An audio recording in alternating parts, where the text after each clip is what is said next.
Good morning, class. Morning, ma'am. Sorry kay ha, nalit jud ko karon ay. Uy, na si ma'am. Okay ra, ma'am. No problem. Ay, okay ra, ma'am. Ngano din late ka, ma'am? Kay medyo naipit Ngano jud. day, ma'am? Why man, ma'am? Gikilibanga mo gud ko, class. Okay ra, ma'am. No problem. Basta kay kong igit. Pero okay na, nagpampers na ko ron. Nalimaho palagi, ma'am. Mao day, baho Sige, pagsuot sige. mo, ma'am. Sit down, Oh, sit down. lingkod ko na, oy. Na si Ayan, ma'am. Late na sa kayan. Good morning, ma'am. Good morning, classmate. I'm sorry I'm late. Nganong late naman pod ka? Kadiin naman sad ka. Nanisko garo na gabi, ma'am. Nahantak na gabi, ma'am. Nabuntagan ganina siya. Gikalibanga mo gud ko, ma'am. Ngi, mo ding baho. Kaya sa buang, oy. Makaigit ko sa purol mo to, ni balik ko sa mua. Wa mi paki.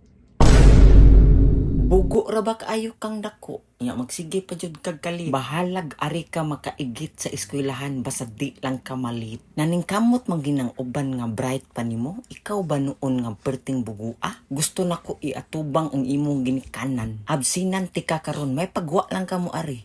Ugma dalha imong ginikanan. Wa jud kay pulos pagka estudyante. Magsige ra ba kag cutting? Ha? Sige pa kag tan-aw og ball. Ayaw, di ma.